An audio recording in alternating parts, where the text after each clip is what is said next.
तो अब इस एक्ट का जरूरत क्यों पड़ा, बताइए क्यों पड़ा होगा?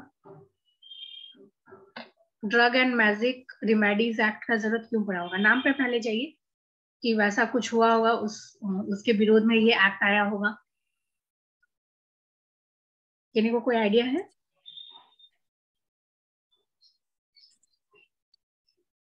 देखिए नाम में क्या है कि ऑब्जेक्शनेबल एडवर्टीजमेंट एक्ट है, कि मतलब वैसा कुछ भी आपका एडवर्टीजमेंट। आवाज नहीं आ रहा मैम।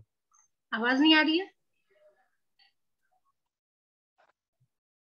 सभी को नहीं आ रही? आवाज कट रहा है मैम बीच बीच में। हाँ, आ नेटवर्क रही प्रॉब्लम है। है थोड़ा। ये ऑनलाइन क्लास में यही दिक्कत है। 5 मिनट ज्वाइन होने में लगेगा, 10 मिनट आवाज नहीं जाएगा, तो 15 मिनट सिर्फ क्लास करेंगे आप। ऑफलाइन लीजिए ना मैम, हम लोग आते हैं कॉलेज। ताकि कोरोना हम लोग को फैला सको तुम। नहीं मैम, 10 फीट दूर रहेंगे। चलिए पढ़ाई करते हैं पहले, ठीक है।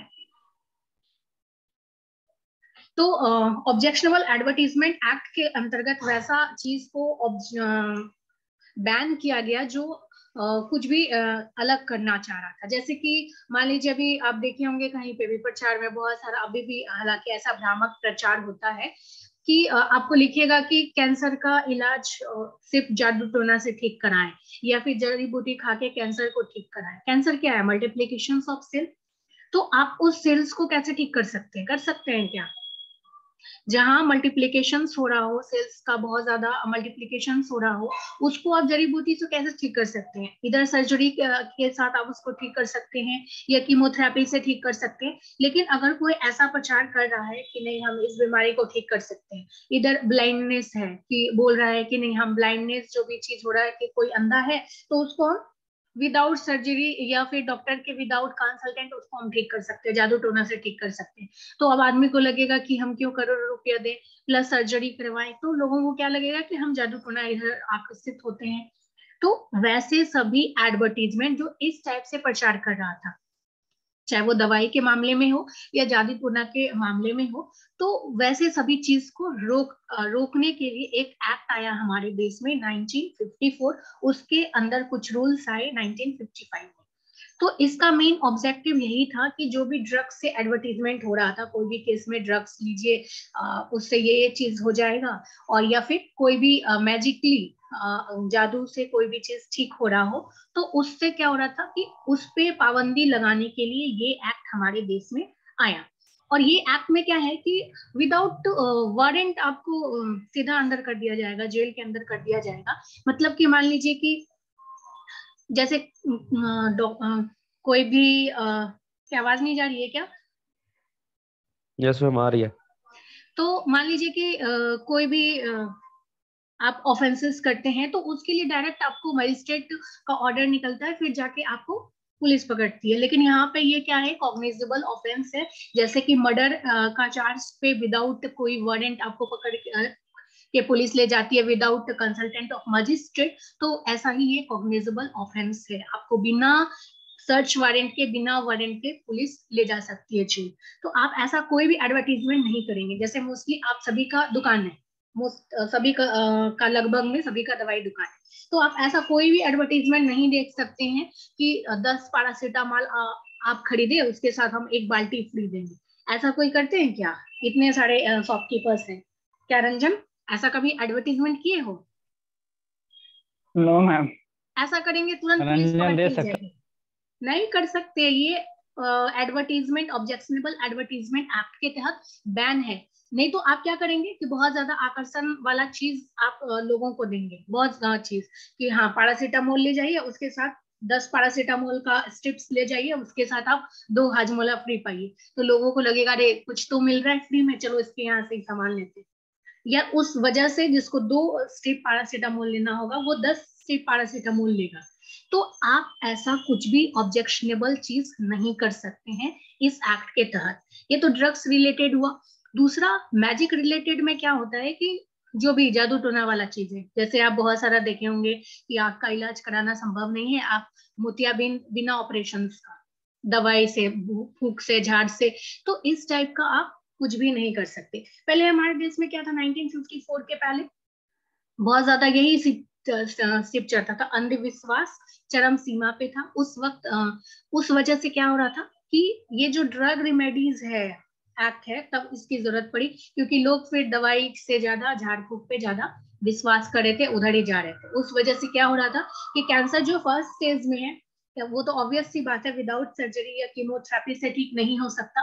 और लोग फिर को लग रहा था अरे लाखों क्यों खर्चा करें, हम उधर ही जाते, झाड़ फूक करके वो और थर्ड स्टेज पे पहुंचा दिया जाता था, क्योंकि ट्रीटमेंट नहीं है, थर्ड स्टेज लास्ट स्टेज तक पहुंचेगा फिर आदमी मर जाएगा। ठीक है, तो इसी चीज को रोकने के लिए ये एक्ट हमारे देश में आया। कोई दिक्कत यहाँ तक?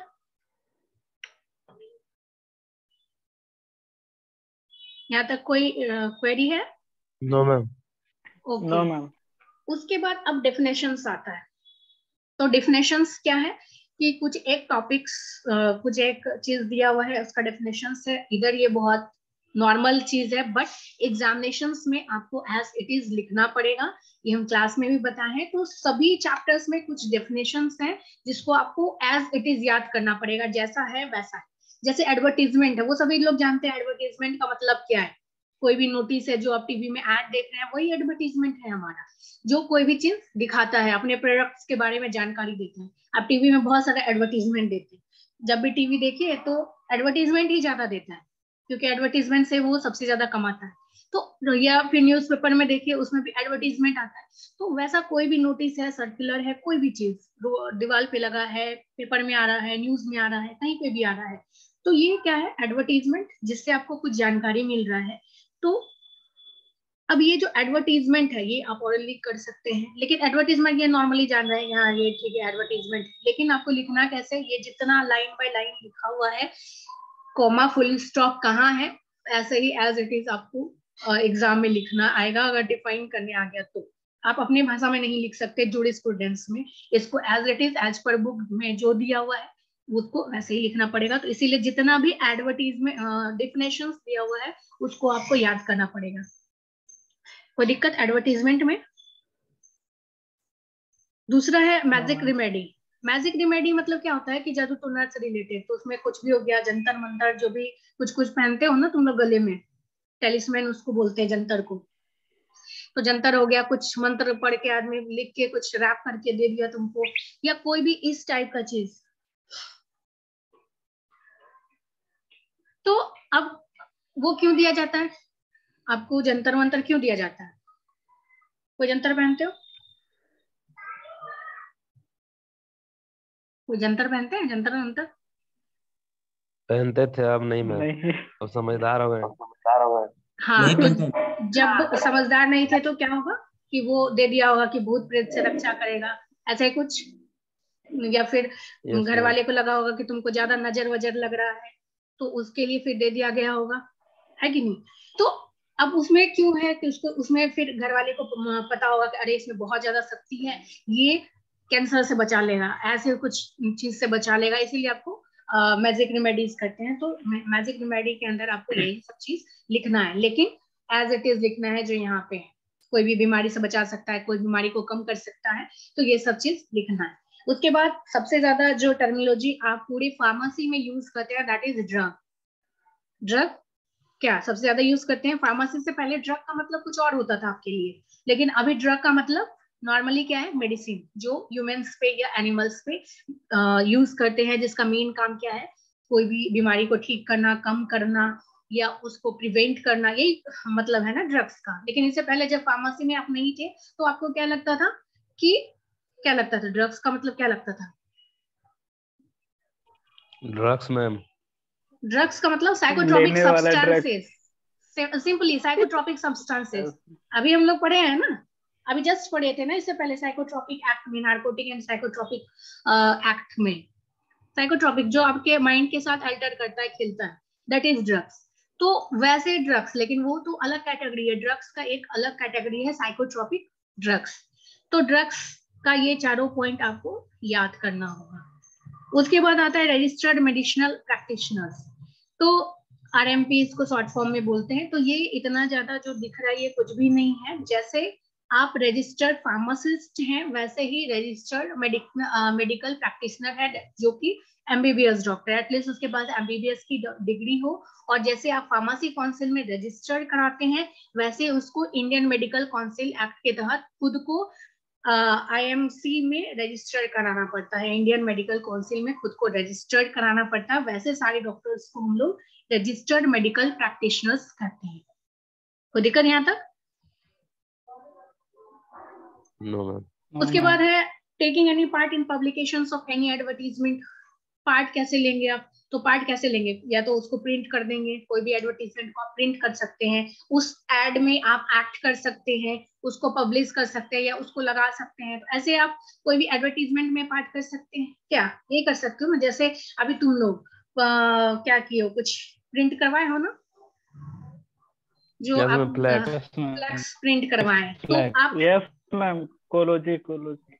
हाँ ठीक है, तो आप वहाँ एडवर्टीजमेंट कर रहे हैं, मान लीजिए वो कोई चीज एडवर्टीजमेंट का होता है, एंटी जेंडर रैगिंग का होता है, कोई भी चीज का होता, एंटी रैगिंग होता या जेंडर सेंसिटाइजेशन का होता, तो आप उसमें कैसे पार्ट कर रहे हैं उस एडवर्टीजमेंट में? इधर वो चीज को प्रिंट करवाएं आप लोग ने करवाएं, या फिर उसमें आप अपना फोटो डाले, या फिर वो कोई कॉमिक टाइप का रहता या कुछ वीडियो टाइप का रहता तो उसमें खुद ही तुम लोग एक्टर बन जाते। तो वैसे तुम लोग उसके पब्लिकेशंस में पार्ट कर सकते हो। तो पार्ट करने का मतलब यही है कि किसी तरह उसमें भाग लेना। ठीक है, तो ये डेफिनेशंस था जिसको आपको एज इट इज याद करना होगा। कोई दिक्कत यहाँ तक? अब मेन चीज स्टार्ट होता है कि कौन कौन सा चीज प्रोहिबिटेड है, क्या क्या चीज आप नहीं कर सकते हैं एडवर्टीजमेंट एक्ट में, क्या क्या चीज बैन है और क्या क्या चीज को हमेशा एक्सेप्शंस आता है, कोई भी चीज एक्सेप्ट किया जाता है कि चलो हाँ ठीक है ये चीज का छूट है। तो वैसे ही जैसे अभी लॉकडाउन लगा तो कुछ कोई चीज का छूट होगा, नेसेसरी वाले दुकान खुला रहेगा चाहे जो भी, तो कुछ ना कुछ छूट है, लॉकडाउन कंप्लीट नहीं है तो वैसे ही कभी कंप्लीट कर भी नहीं सकता, क्योंकि नेसेसरी वाला आइटम्स को देगा तो फिर कोरोना से पहले या भूखमरी से मर जाएंगे। तो वैसा ही एडवर्टीजमेंट में क्या है, क्या क्या चीज बैन है और क्या क्या चीज में थोड़ा आपको छूट दिया गया है, तो अब वो चीज पढ़ेंगे। मेनली जो एग्जाम में आएगा आपको यही चीज आएगा कि कौन कौन सा ऐसा क्लासेस है जो एडवर्टीजमेंट में प्रोहिबिट किया गया है, बैन किया गया है। तो अब हम लोग देखते हैं क्या क्या चीज बैन किया गया है। तो फर्स्ट पहला क्या है कि आप ऐसा कोई भी एडवर्टीज, नॉर्मल आदमी के लिए ये इन जनरल है थोड़ा, ये क्या हो रहा है, ये नॉर्मल है,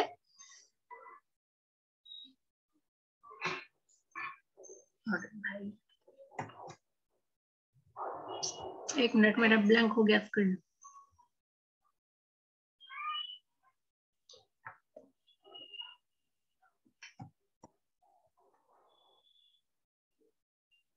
इनका वीडियो ऑन है, प्लीज अपना वीडियो ऑफ कीजिए। तो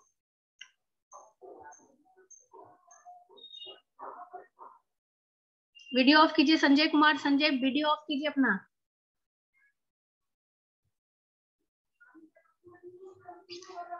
संजय कुमार वीडियो ऑफ कीजिए।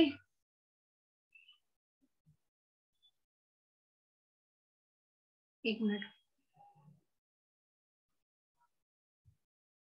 स्क्रीन शेयर हो रहा है? Yes ma'am. Yes ma'am, yes ma'am. Okay okay, चलिए तो फिर अभी हम लोग पढ़ते हैं कि कौन कौन सा एडवर्टीजमेंट प्रोहिबिटेड है। तो पहला जो प्रोहिबिशंस है वो क्या है कि मिसकैरेज है, वुमेन्स का मिसकैरेज है। अब वुमेन्स का मिसकैरेज कहने का मतलब है कि कोई भी आप ऐसा एडवर्टीजमेंट नहीं कर सकते जिसमें कि आप बोलेंगे कि मिसकैरेज के लिए एक MTP एक्ट भी है जो लेटर ऑन पढ़ेंगे। तो आप कोई भी normal without registered medicinal practitioner के, डॉक्टर्स के, आप ऐसा कोई भी एडवर्टीजमेंट नहीं कर सकते कि जैसे कि यहाँ पे एबॉर्शन होता है टाइप का, या कोई भी कॉन्सेप्शंस को खत्म करने का, तो ऐसा कोई भी एडवर्टीजमेंट आप नहीं कर सकते। ठीक है, ये एडवर्टीजमेंट, ये इसके लिए एक पूरा एक्ट बना हुआ है, MTP act, medical termination of act. तो उसके लिए क्या है कि वो एक्ट हम लेटर ऑन पढ़ेंगे, उसमें क्या क्या चीज है। तो आप जितनी भी चीज एडवर्टीजमेंट कर रहे हैं कि यहाँ पे जो भी होता है तो वो रजिस्टर होना चाहिए गवर्नमेंट में, प्लस उसके हिसाब से आपका जो भी डॉक्टर्स है एटलीस्ट उसके पास 5 साल का एक्सपीरियंस होना चाहिए और उसका हॉस्पिटल्स अकॉर्डिंगली होना चाहिए। तो ये सब चीज हम लोग लेटर ऑन पढ़ेंगे। ठीक है, तो फिलहाल में हम जानते हैं कौन कौन सा ऐसा एडवर्टीजमेंट है जो प्रोहिबिटेड है। तो पहला प्रोहिबिशन क्या है कि मिसकैरेज के रिगार्डिंग आप कुछ भी कुछ एक्सेप्शंस भी है इसमें, बट नॉर्मली आप ऐसा कुछ भी एडवर्टीजमेंट नहीं कर सकते। दूसरा, ये संजय कुमार आप क्या कर रहे हैं? दूसरा क्या है कि कोई भी ह्यूमंस में सेक्सुअल प्लेजर को बढ़ाने के लिए वैसा कुछ भी एडवर्टीजमेंट नहीं कर सकते कि हाँ ये मेडिसिन लीजिए इससे सेक्सुअल प्लेजर बढ़ जाएगा, लाइक दैट। तीसरा, आप ऐसा एडवर्टीजमेंट नहीं कर सकते जिसमें कि मेंस्ट्रुअल ऑर्डर को, डिसऑर्डर्स को ठीक किया जाए, ऐसा कोई भी चीज नहीं कर सकते आप।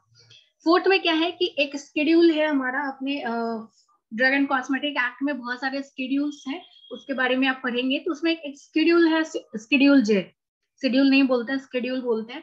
तो शेड्यूल जे के अंतर्गत बहुत सारे बीमारी का नाम है, बहुत ज्यादा बीमारी का नाम है, 100 के लगभग में। आप कभी देखेंगे शेड्यूल या नेट में भी आप देखेंगे तो शेड्यूल जे में सिर्फ बीमारी का नाम है, और वो वैसा बीमारी का नाम है जिसको क्योर करना नॉर्मल इंसान के बस का बात नहीं है। जैसे ब्लाइंडनेस हो गया, कैंसर हो गया, कैटरेक्ट हो गया, डायबिटीज हो गया, हाइपरटेंशन हो गया, वगैरह वगैरह। ऐसा नहीं है कि ये क्योरेबल डिजीज नहीं है, क्योरेबल है, बट इसको सिर्फ डॉक्टर ही क्योर कर सकता है और दूसरा आदमी नहीं क्योर कर सकता। तो वही सब बीमारी और भी बहुत सारा बीमारी है जो शेड्यूल जे के अंतर्गत है। तो आप ऐसा कोई भी एडवर्टीजमेंट नहीं कर सकते जिसमें कि आप दिखा रहे हैं कि आप शेड्यूल जे के बीमारी को ठीक कर रहे हो। कोई दिक्कत यहाँ तक में? No ma'am. उसके बाद No, नेक्स्ट ma'am. पॉइंट है हमारा कि ऐसा कोई भी आप एडवर्टीजमेंट नहीं कर सकते हैं डायरेक्टली या इनडायरेक्टली जिसमें कोई भी दवाई के बारे में फॉल्स क्लेम हो, अलग कैरेक्टर दिखाए। आप ऐसा अपने दुकान के आगे नहीं लगा सकते हैं कि आप हमारे यहाँ से ये दवाई खरीदिए, बाकी सभी का दवाई का जो क्या बोलते हैं टेस्ट है वो दवाई जैसा लगेगा, मेरे यहाँ का जो दवाई है वो मीठा लगेगा। ऐसा होता है क्या? आपको दवाई जैसा टेस्ट नहीं लगेगा। ऐसा कोई भी डिसेप्टिव क्लेम आप नहीं कर सकते हैं दवाई के रिगार्डिंग कि हाँ आप ये दवाई खाइए, ये ज्यादा बेटर टेस्ट का है, या कुछ भी इस टाइप का, या ऐसा कुछ भी पैरासीटामोल के बारे में लिख दीजिए। ये जो पैरासीटामोल का क्या करना है, क्या चीज काम है? मेनली एंटीपायरेटिक है, थोड़ा एनाल्जेसिक्स है, इतना ही है ना। आप इसको बोलिए कि नहीं ये एनएसआईडी है, सारा चीज इससे ठीक हो रहा है, एंटी इंफ्लेमेटरी है, वगैरह वगैरह वगैरह, वो तो फिर दूसरा दवाई का कैटेगरी हो जाता है। तो ऐसा आप नहीं कर सकते। कर सकते हैं? बिल्कुल नहीं। तो ऐसा आप कोई भी एडवर्टीजमेंट नहीं कर सकते हैं जिसमें आप दवाई का रियल कैरेक्टर को छोड़ के कुछ दूसरा चीज क्लेम करें। किसी दवाई का कैरेक्टरिस्टिक्स को आप क्लेम के लिए आप एडवर्टीजमेंट ही नहीं लगा सकते हैं। ठीक है, यहाँ तक कोई दिक्कत? और ये चीज थोड़ा एक्सेप्शंस में पढ़ेंगे कि दवाई का जो कैरेक्टरिस्टिक है कौन कर सकता है। जो एमआर लोग होते हैं ना, वो लोग देखिए दवाई के बारे में बताते हैं दवाई का यस मैम। कैरेक्टरिस्टिक्स के बारे में बताते हैं। तो वो चीज थोड़ा एडवर्टाइजमेंट ma'am. से Yes, ma'am. बाहर है, लेकिन वो नॉर्मल आदमी को नहीं बता सकता है कोई भी एमआर। वो सीक्रेटली ये बात डॉक्टर को बताएगा, सीक्रेटली, सबके सामने भी नहीं बताएगा, सीक्रेटली डॉक्टर को बताएगा कि हाँ ये दवाई का ये चीज है, थोड़ा ठीक है, कॉन्ट्रा इंडिकेशंस ठीक है, लेकिन उसके साथ भी उसको साइड इफेक्ट्स भी बताना पड़ेगा। तो ये चीज एमान कर सकता है, बट सीक्रेटली, सभी आदमी के सामने नहीं। डॉक्टर को बता सकता है या किसी फार्मासिस्ट को बता सकता है, लेकिन नॉर्मल पीपल्स को नहीं बता सकता। कोई दिक्कत यहाँ तक?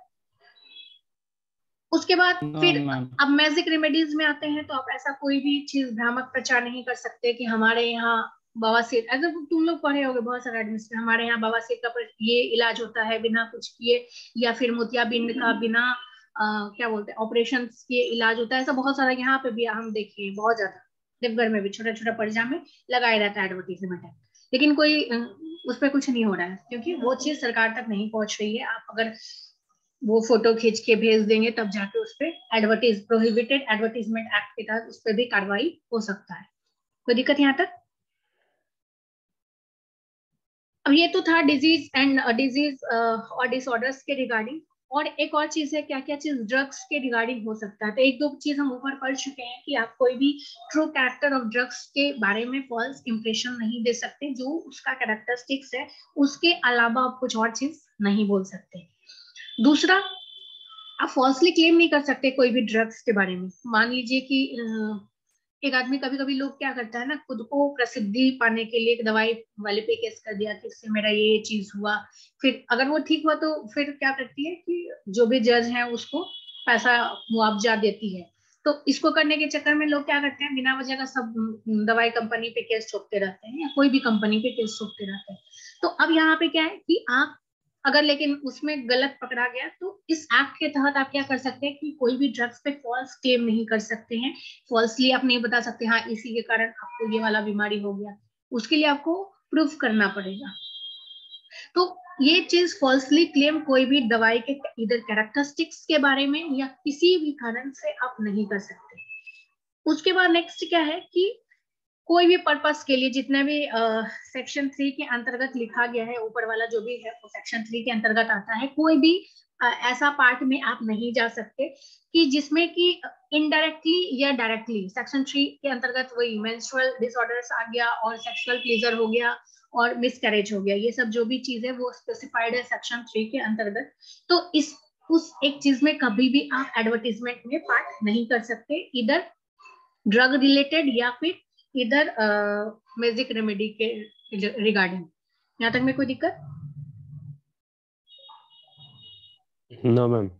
उसके बाद एक और है कि आप गुड टेस्ट के लिए या मिसलीड नहीं कर सकते लोगों को, ऐसा कुछ भी भ्रामक चीज नहीं लगा सकते आप, वैसा कुछ भी क्या बोलते हैं कंज्यूमर को अट्रैक्ट करने के लिए आप ऐसा कोई भी रिवार्ड नहीं रख सकते कि आप हमारे यहाँ से ले जाइए, आपका 1000 का बिल जब जिस दिन आ जाएगा उस दिन हम आपको एक मग फ्री देंगे, एक बकेट फ्री देंगे, ऐसा कुछ भी आप नहीं लगा सकते कि जिससे तो आदमी को क्या होगा कि वो जहाँ एक पैरासीटामोल खरीदने आया होगा वो 10 खरीदेगा, फिर क्या करेगा, या तो एक्सपायर होगा या फिर वो खुद खाएगा।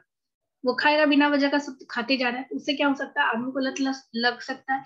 तो ये चीज नहीं करना है, ये सब प्रोहिबिटेड है। अगर आप ऐसा करते हैं तो आप पे कार्रवाई होगा। या फिर आप प्रचार देखते होंगे टीवी पे बहुत सारा जो न्यूट्रिशनल डाइट के लिए आता है, इधर बच्चों के लिए जो आता है,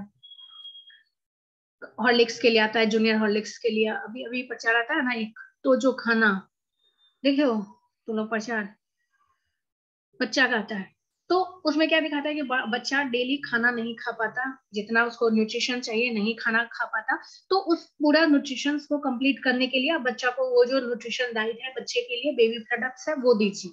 ये चीज आता है टीवी पे, क्या आता है ना, ऐसे करके कुछ आता है। तो उसमें ये दिखाता है कि न्यूट्रिशन के साथ वो चीज दीजिए, एडवर्टीजमेंट में ये दिखाता है, लेकिन ये नहीं दिखाता कि हाँ अपने बच्चों को आप खाना छोड़ के जो भी सरल्स दे रहे हैं या दूध दे रहे हैं, जो भी दे रहे हैं व्हाटएवर, तो उसको छोड़ के आप पूरा का सिर्फ और सिर्फ यही प्रोडक्ट पिलाइए, आपके बच्चे को बाहर का खाने का जरूरत नहीं है। ऐसा कोई प्रचार है आज तक आप देखे हैं? नहीं देखे होंगे, क्योंकि ऐसा कभी हो ही नहीं सकता है। ठीक है, तो आप उसको ऐड ऑन कर सकते हैं कि हाँ न्यूट्रिशन को कंप्लीट करने के लिए आप कोई भी न्यूट्रिशन डाइट ले सकते हैं बाहर का।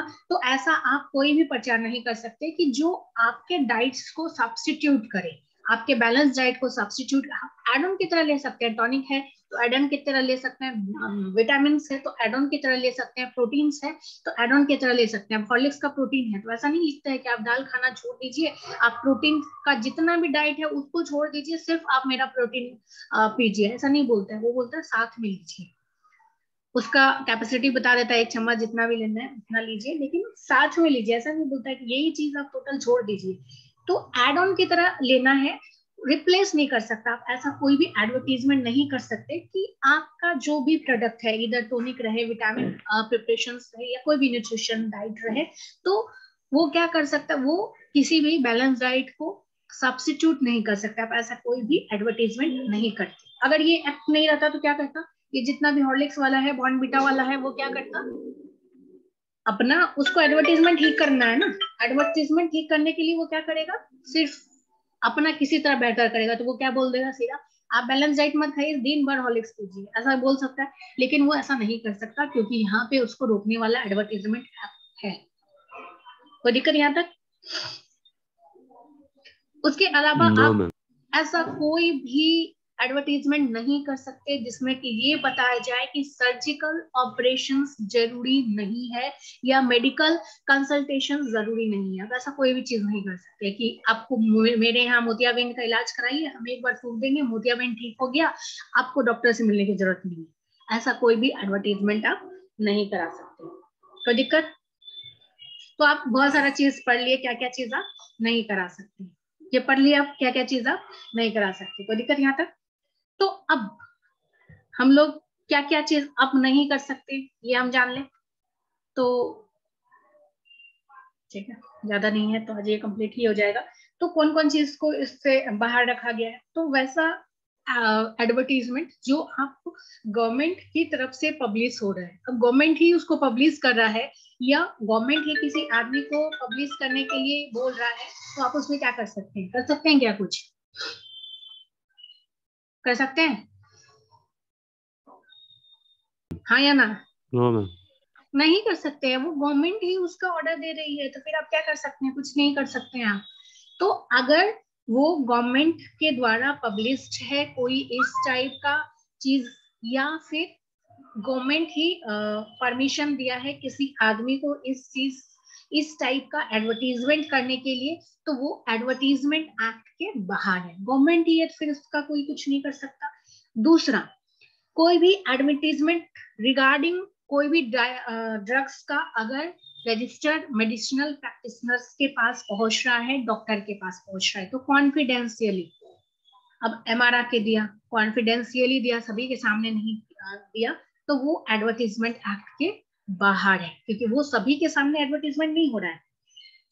उसके बाद मान लो कि पेपर में जैसे आते रहता है, पेपर में आर्टिकल्स पढ़े होंगे बहुत सारी चीज के बारे में, कि कभी कभी तुम पढ़े होंगे कॉफी पीने से कैंसर दूर हो जाता है, कॉफी पीने से ये हो जाता है, कभी सेम चीज के बारे में पढ़े होंगे, कॉफी पीने से कुछ खराबी हो जाता है, पढ़े होंगे ऐसा। सेम चीज 10 दिन में वो उसका बेनिफिट्स भी दिखाता है, 10 दिन में उसका साइड इफेक्ट्स भी दिखाता है, सेम पेपर में सेम जगह, ऐसा ऐसा बहुत चीज आता है आपके बारे में।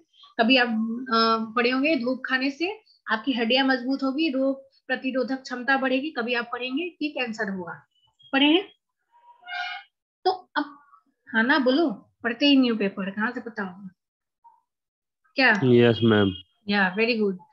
तो अब यहाँ पे क्या है कि कोई भी इस टाइप का पेपर में, न्यूज़पेपर में आप कुछ भी लिख सकते हैं आर्टिकल्स, तो उसके लिए कोई भी आप पे कार्रवाई नहीं होगा, आप कुछ भी चीज लिख सकते हैं अगर वो बेनिफिशियल किसी को न्यूज देने के लिए है, बोनाफाइड साइंटिफिक या सोशल पॉइंट ऑफ व्यू से लिख रहे हैं, आपका कुछ अपना बेनिफिट्स नहीं है। जैसे मान लो हम कोई आर्टिकल छपाने का मन हुआ पेपर में, तो हम आर्टिकल्स अपना छपाएं कि हाँ धूप से ये बेनिफिट्स है, तो हम वो चीज कर सकते हैं। या पैरासिटामोल खाने से ये चीज हो सकता है, इसका साइड इफेक्ट्स हो सकता है, हम वहाँ पे दवाई के बारे में लिख रहे हैं, बट वो हम पब्लिकली लिख रहे हैं, उससे मेरा कुछ ऐसा नहीं है कि उससे हमको मेरा कुछ खर्चा बढ़ रहा है या कुछ हो रहा है, नॉर्मली हम सोशल पॉइंट ऑफ व्यू से लिख रहे हैं या कोई भी साइंटिफिक जर्नल्स में लिख रहे हैं, तो वो चीज एडवर्टीजमेंट से बाहर है। ठीक है, कोई दिक्कत यहाँ तक? और जितने भी आपने सेक्शन 3 के अंतर्गत पढ़ा है कि एबॉर्शन वाली बात, मिसकैरेज वाली बात, सेक्सुअल प्लेजर बढ़ाने वाली बात, या फिर मेंस्ट्रुअल डिसऑर्डर्स को ठीक करने वाली बात, तो ये आपने पढ़ा कि एडवर्टीजमेंट आप नहीं कर सकते, ये पढ़े आप एडवर्टीजमेंट नहीं कर सकते, लेकिन ये एडवर्टीजमेंट सिर्फ और सिर्फ आरएमपी कर सकता है, एक रजिस्टर्ड जो डॉक्टर है वो कर सकता है, अपने प्रीमिसेस के बाहर वो लिख सकता है कि हाँ यहाँ पे जो भी एबॉर्शन वाली चीज है वो हो सकती है, मिसकैरेज को ठीक कर किया जा सकता है, तो ये सिर्फ रजिस्टर्ड मेडिसिनल प्रैक्टिशनर्स कर सकता है अपने प्रीमिसेस के अंतर्गत। कोई दिक्कत यहाँ तक? या शेड्यूल जे वाला ही भी कर सकता है?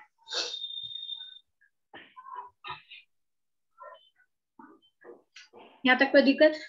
और फर्स्ट पार्ट आपने पढ़ा है कि जो गवर्नमेंट है वो कोई भी आदमी को कर सकती है, तो वैसा जो भी आदमी है वो ये चीज कर सकता है। ठीक है, मतलब जो भी आदमी को वो बोला कि हाँ ये एडवर्टाइजमेंट करो, तो उस फिर आदमी पे कोई भी कार्रवाई नहीं होगा।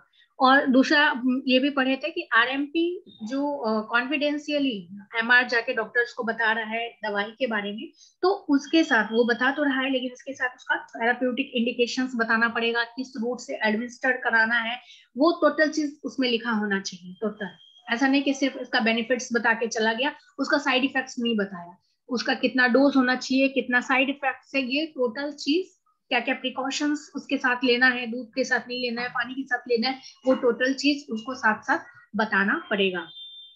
कोई दिक्कत यहाँ तक? अब हम ऑफेंसेस और पेनल्टीज में आते हैं। तो ऑफेंसेस और पेनल्टीज की जब हम बात करें तो बहुत ज्यादा ऑफेंसेस नहीं है इसमें, पेनल्टीज बहुत ज्यादा नहीं है। तो फर्स्ट बार अगर आप पकड़ाते हैं तो 6 महीने का जेल होगा फाइन के साथ, या दोनों होगा, या कुछ एक भी हो सकता है। अगर दूसरा बार फिर पढ़ाते हैं तो सीधा डबल हो जाएगा, 1 साल के लिए आप जेल में जाएंगे और कुछ फाइन्स होगा, या फिर दोनों होगा। तो ये चैप्टर यहीं पे कंप्लीट हुआ। कोई क्वेश्चन है?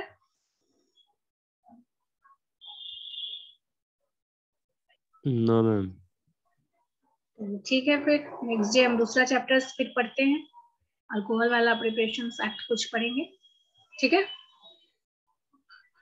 Okay ma'am. Okay, thank you ma'am. Welcome.